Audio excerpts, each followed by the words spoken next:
Hi, folks. As you know, I use Cypress Dashboard extensively. It's in many of my repositories.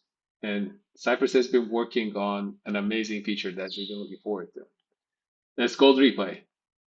And I'd like to show you how that may look because I don't think if you're not in my organization, these are all public, but unless you're in my organization, you won't be able to see it. So let's take a look at what Replay feature looks like. So I'm gonna filter all my commits.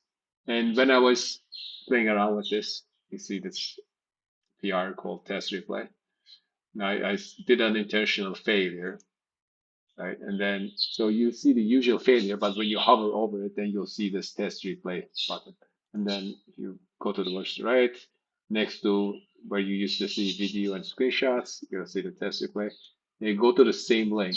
And this looks exactly the same as local Cypress, something like at least the left pane. And so the same way that you do locally, we can hover over the steps and then see what the application is doing. So it's just like I'm clicking this button here. We can see the before and after, before, after. And if any network request is happening in between, we can see all that too. So let's just keep going.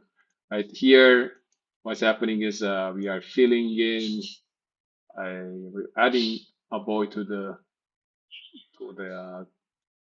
boys list. And then when we do the post request, so we see this post request going on here, we'll see the post over here, right?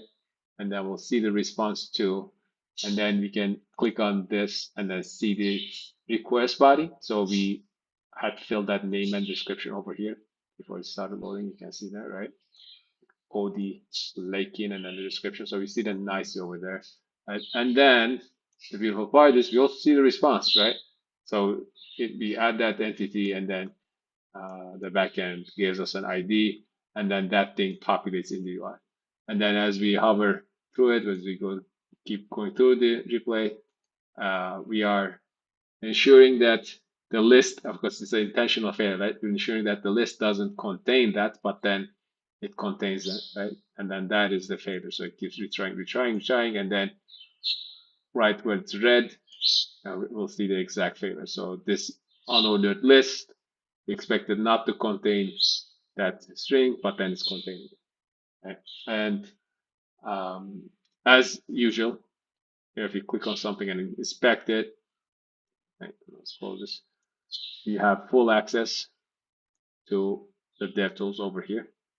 You can hover over things like whatever selector was, same experience as local. The only thing that's to be getting there soon is clicking on a step and then seeing the context.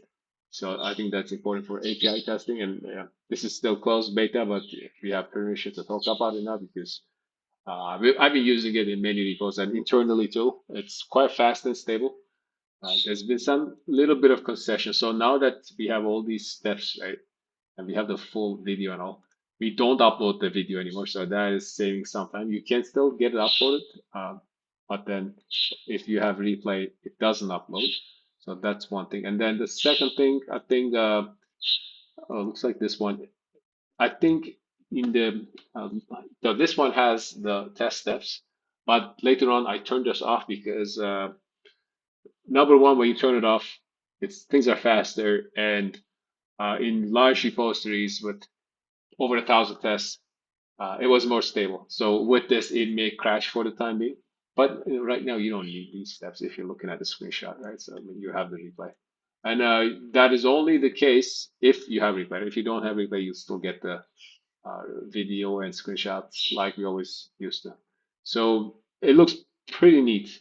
And we worked through a lot of the defects. Once we get that console uh, context, also, it's going to be, I think, 99% there. It looks pretty good in API tests too. So I tried with Philips and Web's plugins. So let's take a look at one of those repositories. I think that one's called CRUD API testing. Let's look at the committer. Actually, that there is no failure in this one, right? So let's just see. This one doesn't have it. Maybe the most recent one. So in order to get it, right, you have to register um, to beta test it, and as an ambassador, I got it. Other than that, yeah, that's number one, and then you have to install it from a certain link. That's from a CDN, so it's you'll probably get this in a few weeks. Um, Generally available, but I couldn't wait to talk about it. I think it's an amazing feature. So let's just load this one up. So the API test, like if you're using Klebs or Philips plugin, that looks as per usual, and um, you can scroll through it. Obviously, see what I click. Right, you'll see the whole thing. The only thing that I mean, this is also in like local in the API testing that as things are happening on the left side, you have to hover.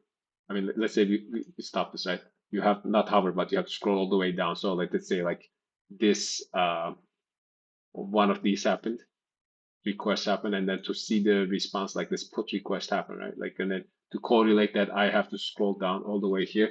That's the reason I think the context information is important. So like let's say I want to click on this command. I want to see that API request go through here, and I want to see that in the context because um, the API testing they don't happen through the browser, right? Like I don't get anything in the browser. It's actually pretty sure it's in your own stuff that's happening, and so we don't see it there. So that'd be super nice if you also got that context. But even without that, I think it's like you can actually like copy paste this stuff. So if you're concerned about that, you can copy paste it from here, and then I mean, I don't know why you would, but somebody asked me, and you could totally do that.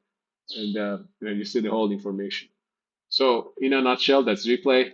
I've used it quite a bit internally by now since last week, and it's helping me find all sorts of weird stuff that I would not be seeing. Like, for instance, in one of the tests, we were hitting a drop down, and then things were moving weirdly, as if like the state is loading in your little component, and then like you'd never see that in a in a video, but you can see that locally. But the only other place you would also see it is in the replay, right? There's no other way you'd see something like that, and it's included in your Cypress plan if you have a Cypress dashboard.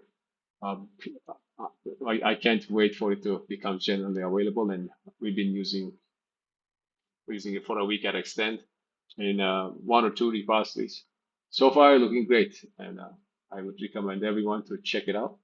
If you can inquire about testing out the Sci 13 beta, and then all you do is install the beta version, and that's all you got to do. And you won't be able to see it in my dashboard. I'll share it, but I think you can only see it if you also have replay available. But if anyone wants to see it, I'd love to show it to them. I think it's very cool. That's all.